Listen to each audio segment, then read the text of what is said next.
to Quilt the Easy Way is a 4-part teaching series that will lead you in a clear, concise way through all the steps of quilt making, from the very basics to more complicated designs and techniques. Sharon Hultgren, an internationally known quilting teacher, designer, and author, presents her unique method and the easy tools which simplify quilt making while maintaining the accuracy needed to produce beautiful, high-quality quilts.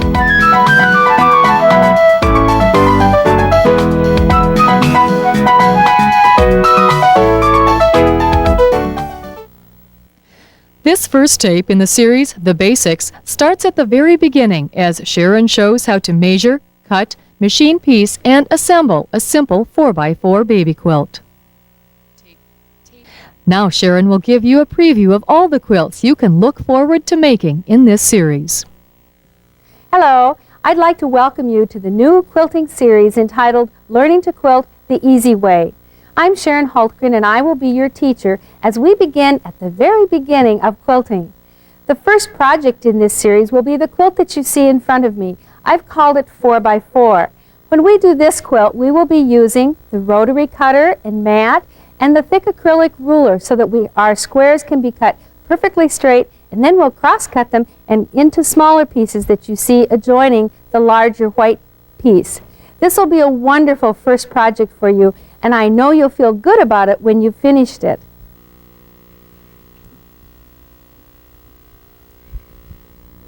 The second quilt in our series will be the shoe fly. The shoe fly has always been one of my favorite squares because we can do so many things with it in color.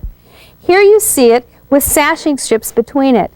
In this quilt, we will be using the easy angles for the triangles and the squares, and then set between sashing strips and adding borders, and even learning how to miter the corners. This will be a fun second project in our series.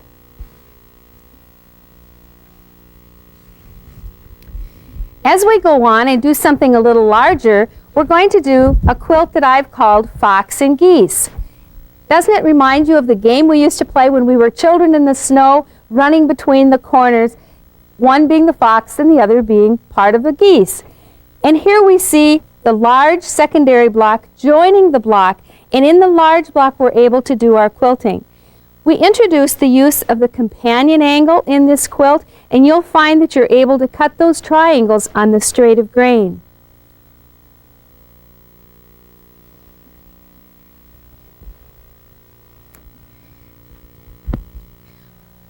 What do you like to see when you look out your attic windows? In the next quilt that we're going to do, we're going to make attic windows. And you can place animals in your window as we see here, or I'll show you how to put pieced blocks into the windows, or even a picture of your grandmother. This is a fun quilt to make, and it can be for anyone, any age, any occasion.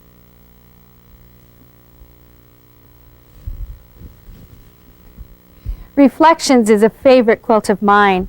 It is also made with the large easy angle. As I look at this, I see the blue spruce just standing in a golden sunset. And believe it or not, we cut this with the rotary cutter and the large easy angle, all from one strip of each color. You'll be surprised how fast this comes together.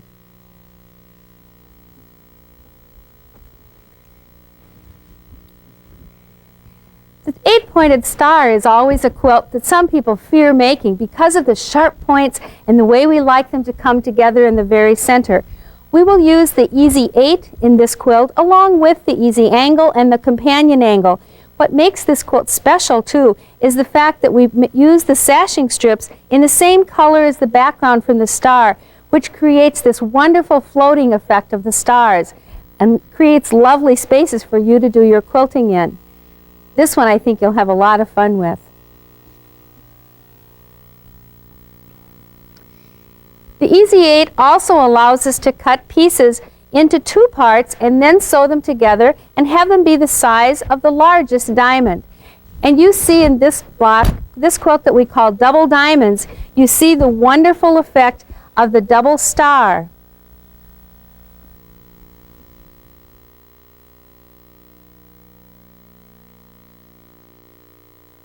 Now, if you can do an 8-pointed star, a 6-pointed star is going to be just a snap. It won't be any trouble at all. And I know you'll love the colors that can come out with the six-pointed star. And then we fill around the edges with a star or diamond that's the very same shape. This quilt doesn't take as much time as you might think.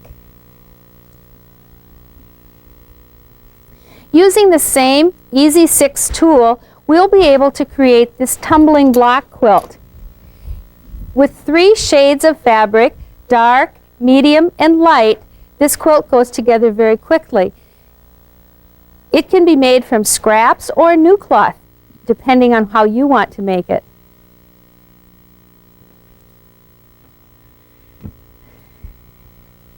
And then everyone's favorite, Grandmother's Flower Garden. Many people have these in their drawers, not finished, and some are well worn. You'll be happy for the opportunity to create your own Grandmother's Flower Garden using the Easy Hexagon tool.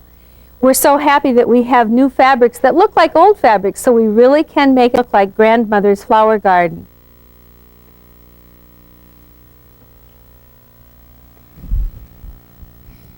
And then the final quilt in our project series will be Inner City. You're going to be surprised how much fun this is to make, and I promise you the city will never look the same again.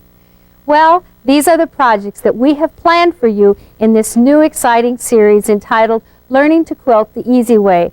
I hope you'll be able to join us.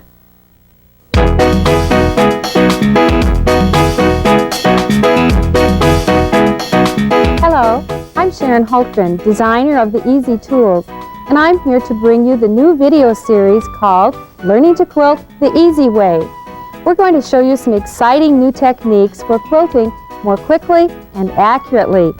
You know, in times past, people used paper patterns such as I have here. They shared them with their neighbors and they would draw them. And after they'd drawn them, then they put them on a piece of fabric and they would take the fabric and take the pencil and draw around each piece. People still enjoy doing this, but we have some new methods now. And after they would draw around each piece, then they would cut it out with the scissors. Well, we're going to show you some new exciting ways with a rotary cutter and mat and acrylic tools to make your quilting projects easier. The first thing we have to do is straighten our fabric because we're going to be cutting strips rather than just laying the fabric out in a single piece. So as we straighten the fabric, what we do is bring the selvage edges together. The selvage is the part along the side of the fabric that's very firm and it runs up and down with the fabric as it comes off the bolt. So we want to take the piece of fabric and kind of shake it a little bit and bring those edges together just like that. Then I always like to take the edge of the fabric and line it up on the gridded board. And you'll see that I have the folded edge of the fabric running right with the red lines on the gridded mat. Then we will take the quick line ruler. Now, the quick line ruler is 3 inches wide, and the block that I'm going to make today is 2.5 inches. So I will use the ruler by using the 2.5 inch mark on the ruler. But the first thing we're going to do is straighten the bottom edge. With the fold on the red line, I take my ruler, set it on the red line on this side and the red line on that side, and then hold firmly on the ruler with my left hand. Now, if you are left-handed, then you would begin this direction and sew across that way. But for those of us that are right-handed, we stand and hold the tool down with our left hand and we cut with our right hand. And taking the rotary cutter, we begin cutting across the strip. Now, don't move the cutting hand, but move the hand that makes the tool stationary. And hold down on the tool and continue your cut across the fabric. Now, as I mentioned, we're going to make a 2.5 inch strip. When we're cutting with the acrylic tools, all of the tools that we've designed make use of a 1/4 inch seam. So therefore, if I want a 2 inch finished block, I have to add a 1/4 inch seam to the top and to the bottom. So now my strip has to be 2.5 inches wide. So looking at the ruler, I find where it says 2 1/2 inches. And that 1/2 inch mark is going to go to the bottom edge of my fabric piece. And so I'll lay it on the fabric just like that. Now you'll notice that the piece that we're going to use is underneath the ruler, not below it or above it. The piece that I'm actually wanting is under the ruler, and that helps it stay accurate and stay in its place. So we hold down on the ruler and begin our cut across the fabric. Move your hand and continue the cut. Just like that. Much easier than drawing with a pencil. Then we will also, if you notice the quilt that we're going to be working on here, the quilt we call 4x4, we also need a pink strip. So I'm going to take the pink strip as well and cut that. We'll open it up, straighten the edge. Now I've already straightened the edge, and so we can just begin cutting on this piece. Again, I take the ruler, look for 2.5 inches, set the ruler onto the fabric, and I begin cutting. And I go straight across, just like this. Hold down, and away we go. Now remember that this is a rolling cutter. It isn't a saw, so one firm cut across the fabric is all that you should make. I'd like to give you a word about the cutter. The cutter is a piece of steel that is very sharp. It has a protective piece around it. But when you're cutting with it, you must have a regular mat that's designed to be used with the rotary cutter. Don't buy one without the other, as they say, because you must have the mat in order to cut, and you also must have a thick acrylic ruler so that it will guide the cutter. If the ruler is too thin, it's easy for the cutter to jump over it. So be sure your ruler is a nice thick acrylic ruler like this. Now, because we're talking about when sewing the strips together and making our blocks that way, we now will take the blue strip and the pink strip and sew them together using an accurate 1/4 inch seam. And then, after we have sewn the strip, we'll come back and cross-cut the fabrics. Now that we've cut our strips, we can sew them together. But first I want to tell you about how important the 1/4 inch seam allowance is. If you will look at the easy angle, you will notice that the 1/4 inch seam is marked on the edge of the easy angle. And what I'm going to do is very gently take the sewing machine needle and set it on that line. Watch as I do this. I'm going to bring it over, put it underneath, on top of the feed dogs. Now very gently lower the sewing machine needle right onto the marking of that line. Then I'm going to drop the presser foot so that it kind of secures that in place. The edge of the easy angle is a perfect 1/4 inch seam allowance. So I'm going to take a piece of masking tape, just like this, and just tape it to the bed of the sewing machine. Just like that. Be careful not to tape it over the feed dogs. Just like that we want to go. Okay, now lift this up and raise your needle. And now as I complete my sewing, I will always know that this is a perfect 1/4 inch seam. So that as I bring my fabric over, as long as my fabric is against the tape, I'll have a perfect seam allowance. So let's sew these strips together. Now we begin our stitching our 1/4 inch seam allowance. And you'll notice that it's not necessary to back stitch at the beginning because we'll be cross-cutting over that anyway. So we'll just continue down the strip, making sure the edges are even.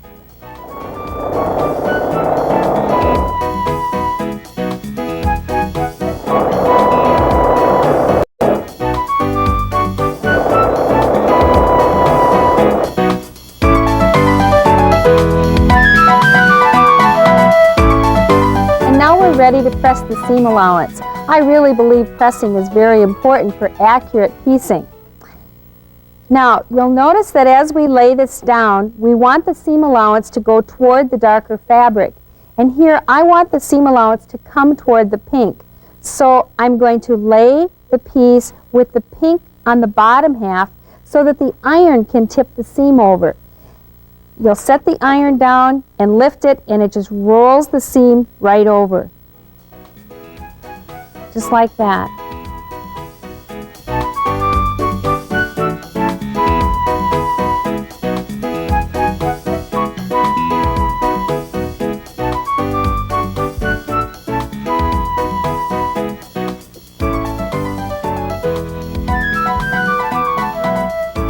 There. And now we're ready to go and cross cut.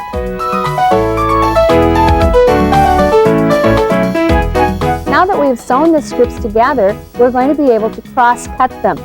If you'll look with me here at the quilt, 4 by 4, you'll notice that we have 4 small blocks sewn next to the large block. The strips that we've just sewn together, the blue one and the pink one as a long strip, now we're going to cross cut them. And when we put 2 pieces together, we'll be able to make this square. So watch as we cross cut these pieces. To do this, I'm going to use the easy angle. The easy angle is designed initially for cutting triangles and squares and bars, and we're going to use it the first time for cutting a bar. Now, I will take it over to the strips that we have sewn together, and the first thing I want to do is get rid of the salvage edge. You don't have to pre-cut your salvage strips. You can wait until after you've sewn the fabric. So I'm just going to take the long edge of the easy angle and place it as I cross cut the strips. So we'll just set it down on the red lines. Now, once again, I like to use the graph or the grid on my board to make sure that my piece is square. So I know the strips are laying on that line, and I can take my easy angle now and just line up the red on the top and the red on the bottom, and I'll cut the salvage piece away. There. Now I'm going to turn the easy angle so that the black tip is pointing toward my body. And when I do that, you'll notice that I have 2.5 inches right there. I'm going to bring that 2.5 inches to the corner of the pink fabric and set it on. And you'll notice I have a straight edge on this side. It's 2.5 inch, and I also have a line on this side so that I can be sure that my piece is nice and even on both sides. Hold down on the tool and cut with the cutter. And there's the first piece of my square. Then I'm going to move it along and cut another one, looking again for the 2.5 inch to be right there in the corner. And we cut. And we continue this way down the entire length of the strip that we have sewn together.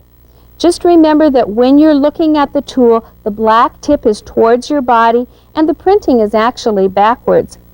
One comment: if you are left-handed, all that you have to do is turn the tool over, and when you're cutting, the excess fabric is going off to your left, and you will set the easy angle this way, again with 2.5 inch in the corner, and you will take your left hand and make your cut this way. So just know that it's very easy for you to do that. Now the other thing that we actually need is we need some 4.5 inch strips to meet with our pieced block, and that's easy to do too. We're going to use the super quick line, and we're going to find a 4.5 inch mark on it, and we'll cut that strip. So here's our white fabric, the piece that's going to be 4.5 inches. So the first thing we do again is open it up, put the salvage edges in. I always like the salvage edges on my left because I like to cut on the fold. It seems to work easiest that way. So we smooth it out, and the bottom edge of this will straighten again like we did before, taking the ruler, set it on matching the red line to the red line on this side, and hold firmly and make our cut all the way across.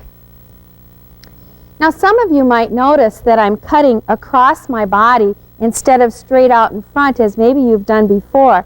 And the reason for that is that I've noticed in my teaching that for a lot of people extending their arm up high is difficult.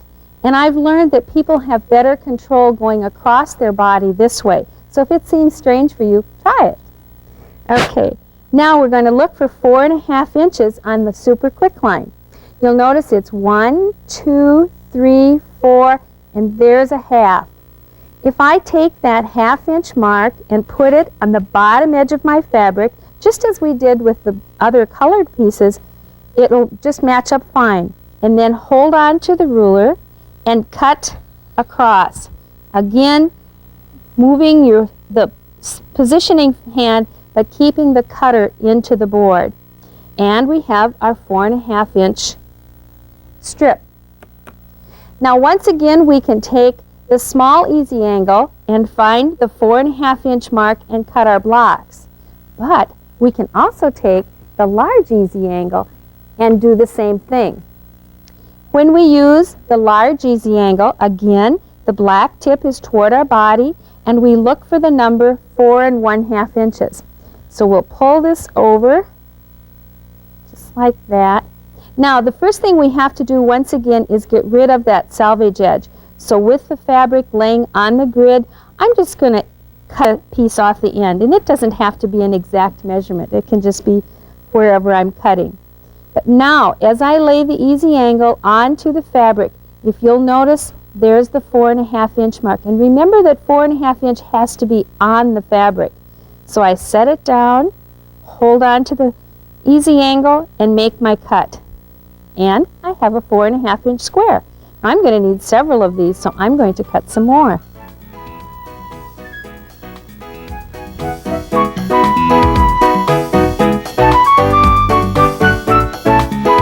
Okay, now we're ready to sew our 4-patch blocks together. Now you notice that when we cross-cut them, all the blue is on the top. Well, when we simply turn this around, now we have them opposite one another. And because we pressed our seam allowance toward the pink, on this piece, the seam allowance is going down, and you'll notice on the other side, the seam allowance is going this direction. And that allows us to let these seams just snuggle right in there. And you can just feel that they're right where they should be. And because those seam intersections meet perfectly, then you'll have a nice sharp center where your squares come together. So we'll match our seam intersections right there, and we line up the top edge so it's even, and then we're ready to sew. So we'll bring it to the sewing machine. Again, a perfect 1/4 inch seam, and you do not have to back stitch as you begin stitching this. And so we'll stitch them together, feel this to make sure they're still snuggling, and down we go. Now, don't break off the stitching here, but continue on and pick up your next pieces and get them ready to put together as well. So we'll put the pink on top, match our seam intersections, feel that they're snuggling just right, line up the edges, and begin to sew on this square. You'll save a lot of thread by just continuing the stitching without cutting the thread apart between. And once again, we'll match them, get those just perfect, and you can just feel that it's right where it should be. Set it under and continue to sew. It's also important when you're sewing that you end evenly, that the pieces are straight across. And just like that, we're all done. Then we will take and snip the pieces apart, just like this. And I like to trim the excess threads off at this point. The cleaner you can keep your work, the easier and more accurate it is as you work along. Then we go to the ironing board and we'll iron these as well. So bring the pieces over. And a little trick that I have learned is that if your pieces are sitting so that the seam allowance is always in your left hand, if you're right-handed and you iron with your right hand, your seam allowance is right there, then just by picking this piece up, the iron will just roll that seam allowance right where it should be. And while you're ironing that one, you can pick this one up and go with that one. And just iron right down and pick the next one up. And just like that, our quilt blocks are all finished, our little 4 patches. And you notice that the center there is just a perfect match. Now that our blocks are completed, we're ready to put the rows together. I always like to arrange mine so that I don't make a mistake. I'd much rather take my time arranging it than do some ripping. So let's set it out here on the ironing board. First we need the block, and then we need one of our 4.5 inch squares, and that'll go beside it. And then we need another block, and a square, and a block, and that completes one row. When I sew this together then, I just pick these up across like this so that they stay in order, and then bring them over to the sewing machine. And then we take the first piece and lay the 4.5 inch block on top of it. Now again, being careful to match the top and the bottom together, just like that, and it's ready to stitch. You don't need to pin. The fabric will hold itself quite well. And we begin sewing.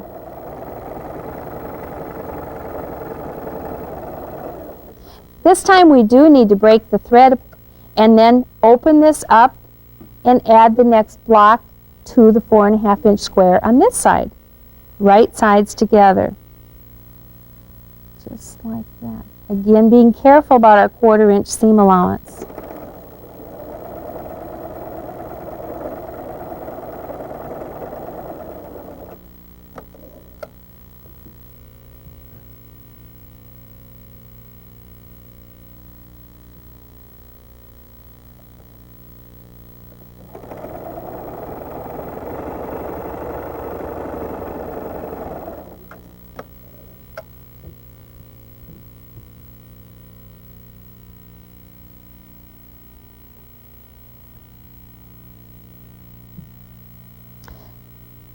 Notice that I just remembered that as I looked at this, I want the blue in the same position. And if I turn that, I thought, oh, I'm going to have a problem. So double check to make sure your pieces are all going the same direction.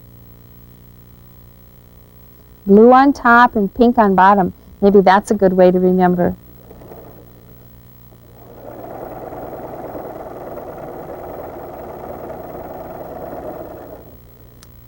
And now we're ready to press. It's important when you're pressing these blocks that you press the seams in the same direction so that as we add the next row, the seams will go the opposite way. And again, we can have that nice interlocking seam intersection, so we'll have nice clean corners. So as I iron, I'm going to choose to iron the seam allowances towards the white block on this one. Again, this time we iron from the top side and we're just going to iron, press on the block and press down. Just like that. Press it this way and press it that way. And then press that way as well. Then just give it a good final pressing.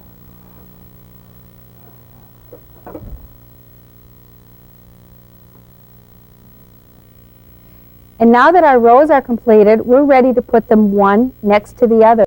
One thing I'd like to point out to you is how important it is that when we have a primary block and a secondary block, that we always have primary blocks in the corner. By primary, we usually mean where there's something more interesting happening. And you can see, for instance, if I were to take this primary block and just tuck it under, do you see that row doesn't look finished when you look across the whole piece of the row.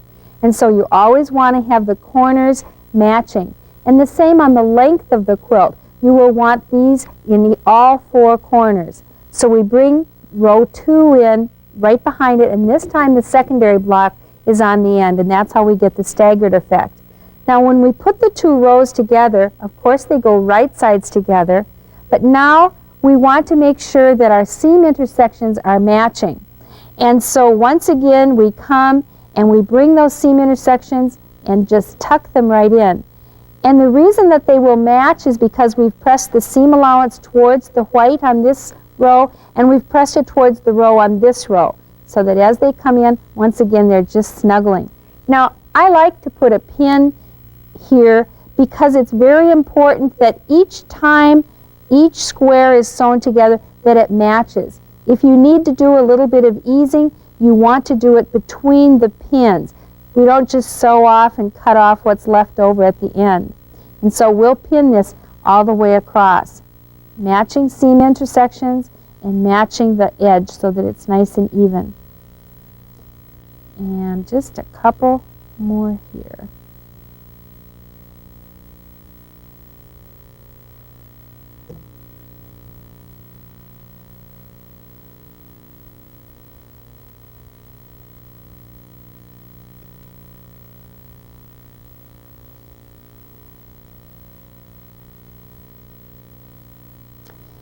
One more. Now you notice here on the very end how that corner just matches perfectly. And that's because we've accurately cut and accurately sewn all along the way. And now we can begin stitching.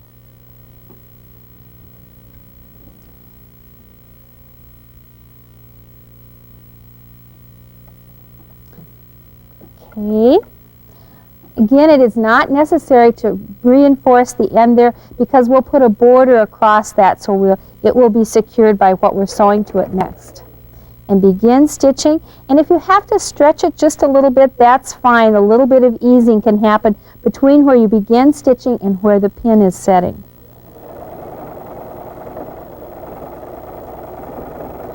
Now, before you come to that pin, slip it out.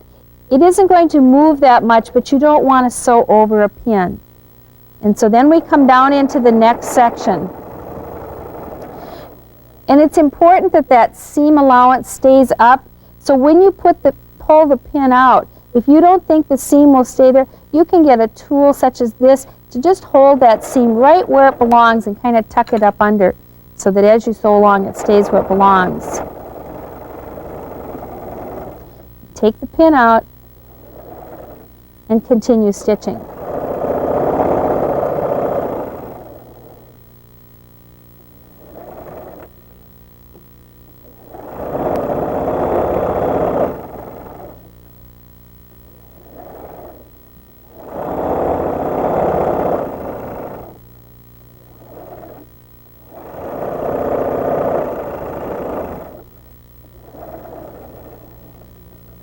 There, we've finished that, and now we'll open it up and press it, and hopefully all of our points will match.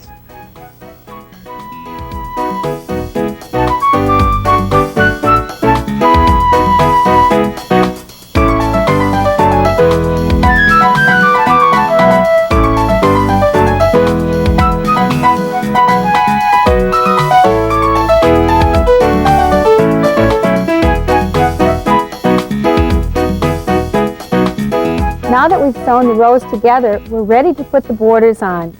I think it's very important that the borders be put on accurately rather than just sewing them on until you come to the end and cutting them off. I've pre-cut the strips into 2 1/2 inch strips, just like we cut the other strips. And you'll notice that I've also pre-cut the length across for the quilt.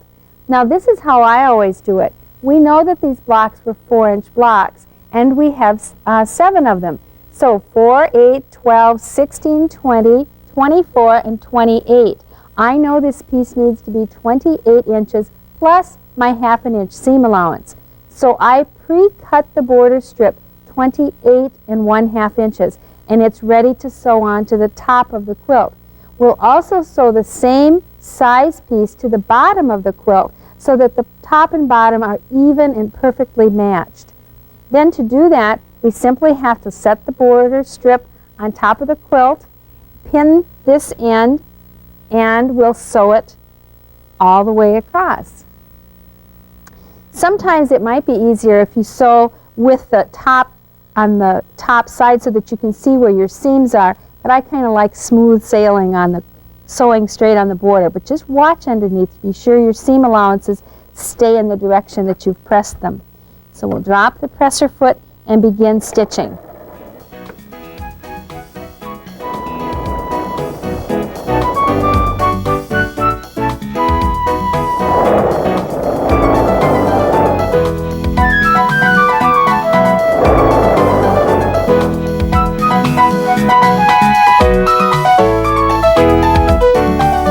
Now that we have completely sewn our top together, we're ready to put the backing on.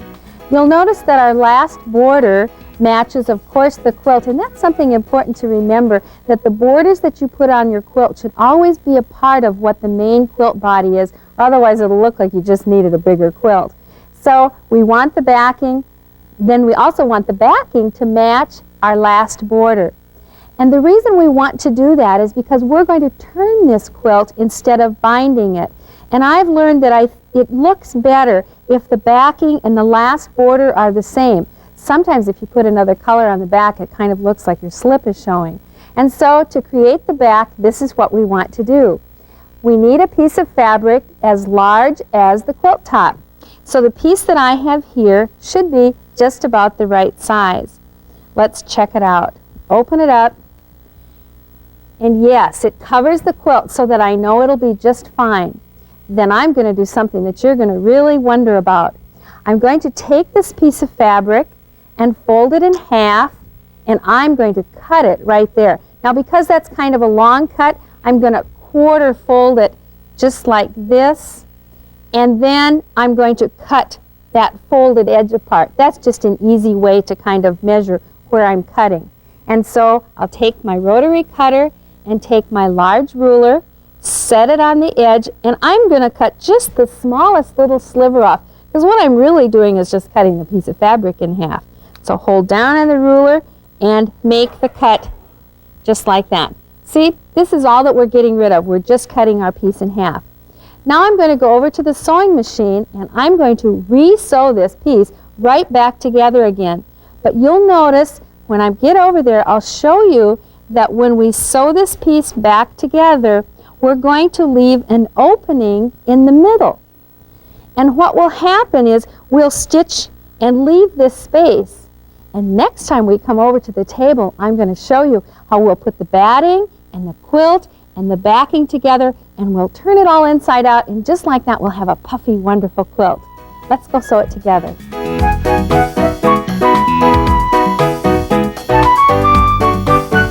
When sewing the backing piece together, remember we talked about leaving the center area open. Leave about 10 inches open, and you can mark it with a pin so you remember when to start and stop. So we'll begin stitching this together now. 1/4 inch seam, and we'll stitch all the way to the first pin.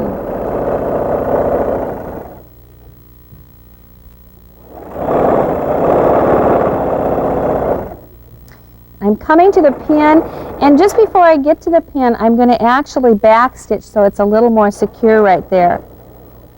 Okay, then I'm going to pull it out and just push ahead to the next pin, take the pin out, and then I'm going to back stitch right there. And then we'll continue down to the bottom edge of the backing piece.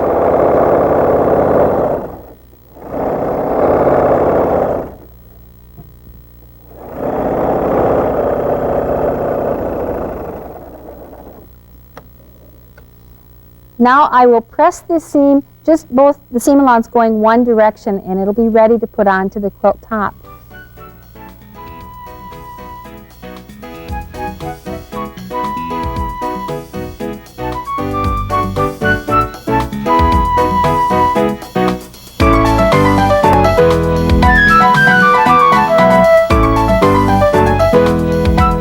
And now we're ready to put the backing piece that we've just sewn together with the quilt top that we've completed. You notice here's the opening that we've left. And watch and see what we're going to do with that. We take the quilt top. Notice that the right side of the backing piece is facing up. And so then I'm going to put the right side of the quilt top down on top of that. I'll just kind of fluff it over here. There we go. And we'll match the edges. Give it a turn to be sure. Always be sure that the whole piece is on your quilt back, or you'll be doing some re-pinning. Get it on nice and straight. There we go. And now I'm just going to pin all the way around, and then I'm going to sew around the entire piece with a 1/4 inch seam allowance. And when I come back after doing that, watch and see what happens.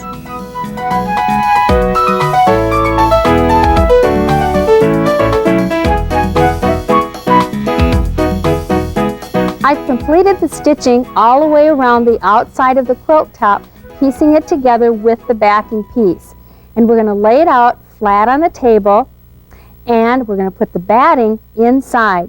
Now I have pre-cut this piece of batting to fit the top, and you want it to set just inside the seam allowance. You don't want it hanging over the edge, and you also don't want to stitch it down to the seam allowance edge, because then you'll have a ridge out there. So we just lay it carefully onto the top, matching it along the edges. This, we'll give it a turn so we can get it matched over on this side. Come down here.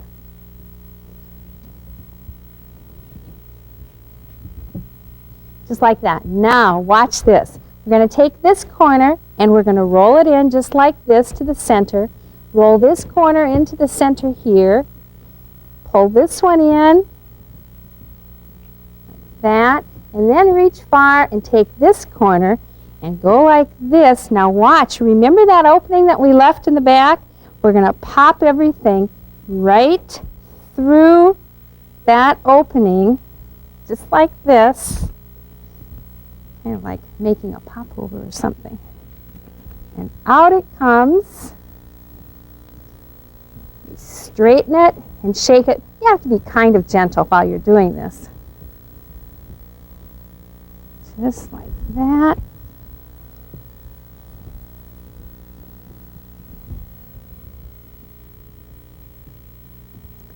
There.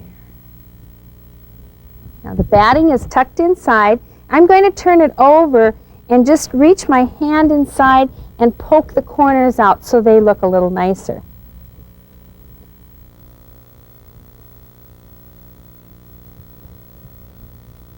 All right, now we're ready to come to the last corner, so I'm going to pop that one out. Kind of looks like when you're playing with a puppet. Out it comes. Okay, now we're going to pick up the corners, shake it, and we have our quilt. And the batting is inside. We just have to flatten it out.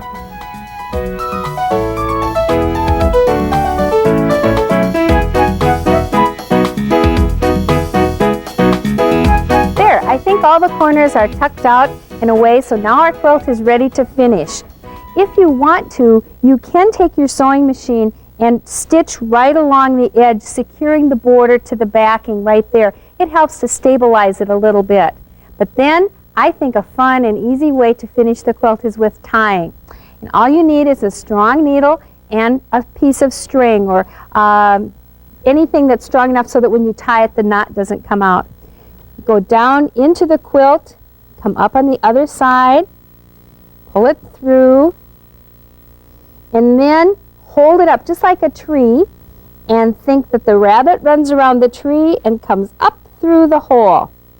We'll do that again because I think it's a good thing to double knot it. Make the tree, the rabbit runs around the tree, comes up through the hole, and that's your knot. And then you can trim this down to a nice 1-inch tail. I hope you've enjoyed making this quilt with me, the first in our series, and I'm excited to do some more. I hope you are. For detailed directions, diagrams, and yardage requirements for the quilt, plus additional projects, please consult the coordinating workbook available where these tapes are sold. Also, look for the Easy Tools and other books by Sharon Hultgren in fine fabric stores and quilt shops. Please join Sharon on the next tape, Beyond the Basics, to learn how to make shoe fly, 9-patch color study, and fox and geese. Happy quilting the easy way!